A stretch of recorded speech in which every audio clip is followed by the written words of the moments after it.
Modern man feels more and more uneasy and bewildered. He works and strives, but is dimly aware of a sense of futility with regard to its activities. While his power over matter grows, he feels powerless in his individual life and in society. While creating new and better means for mastering nature, he has become enmeshed in a network of those means and has lost the vision of the end, which alone gives them significance: man himself. The above passage which was read out to you was from the first chapter of this book, Man for Himself, written by Erich Fromm. Now, that passage was in the chapter titled The Problem. To appreciate the position of this book as a classic, we need to look at which year it was published, 1947, immediately after the Second World War, where there is this big question on what exactly is the purpose of man, this great disillusionment regarding life. Erich Fromm is a German scholar and a social psychologist who, in this book, Man for Himself, tries to present an association between ethics and psychoanalysis.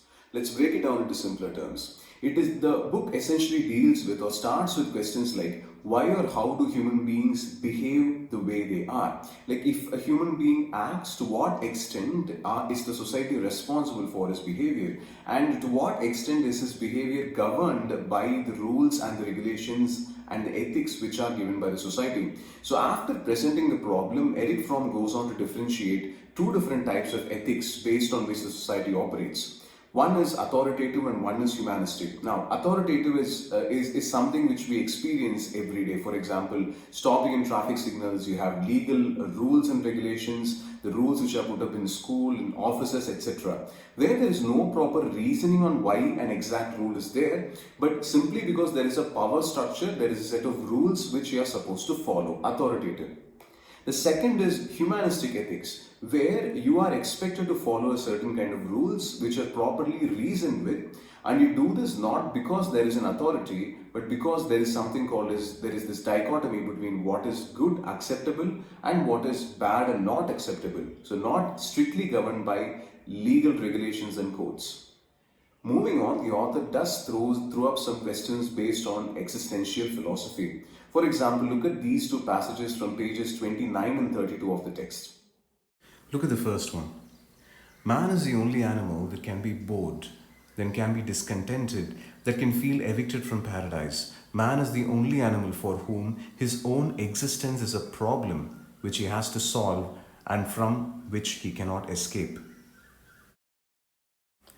In one of the subsequent passages, the author writes, if he faces the truth without panic, he will recognize that there is no meaning to life except the meaning man gives his life by the unfolding of his powers, by living productively, and that only constant vigilance, activity, and effort can keep us from failing in the one task that matters: the full development of our powers within the limitations set by the laws of our existence.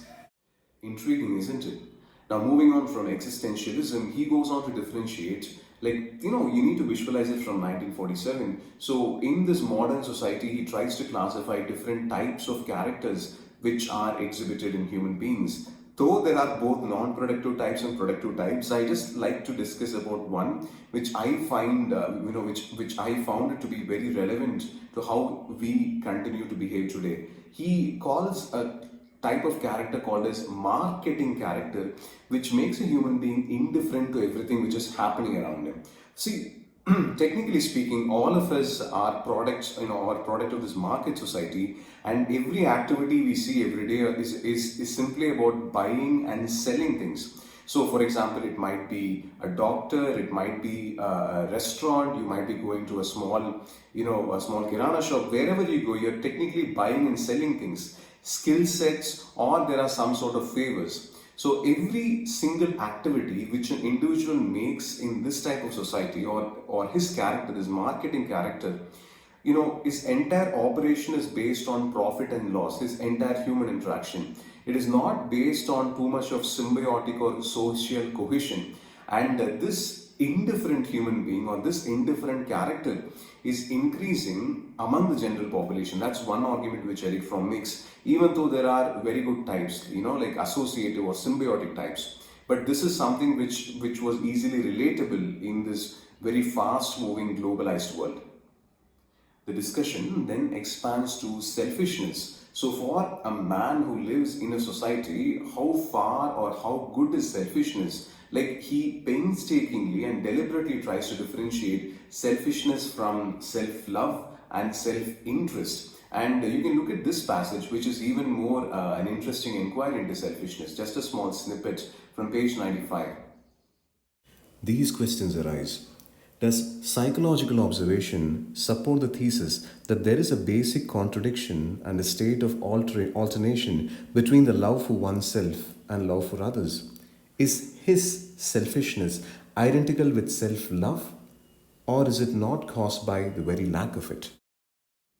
The discussion expands to include how far guilt is incorporated into a human being who doesn't follow the rules of the society, the dichotomy between good and evil, and if a man encounters different types of pleasure, what are the higher level of pleasures and what are the lower level of pleasures? Because we know, because the author agrees that we all know that not all pleasures are equal. The success of the book as a classic is because you can understand that whatever discussion or whatever questions which Erich Fromm poses is relevant today. I mean, this book as well may have been written yesterday and then you're reading it today. That is the relevance of the book. And secondly, he derives and quotes extensively from Western philosophy several scholars, including Calvin, Sigmund Freud, Carl Jung, Friedrich Nietzsche, and so many others. The only problem, I shouldn't be using the word problem, but I should tell you an obstacle which you might face in reading the book is about the bulkiness of each and every paragraph. It is, even though it is subdivided into several sections, from a normal thriller reader's perspective, there are several obstacles which you need to overcome. At the same time, if you're a beginner to philosophy or if you're not familiar with several scholars, you might find it challenging. But that is the reason this book is a classic and we continue to read it today. That's it for today's review. Meet you with the next episode, possibly with a science book. Bye for now.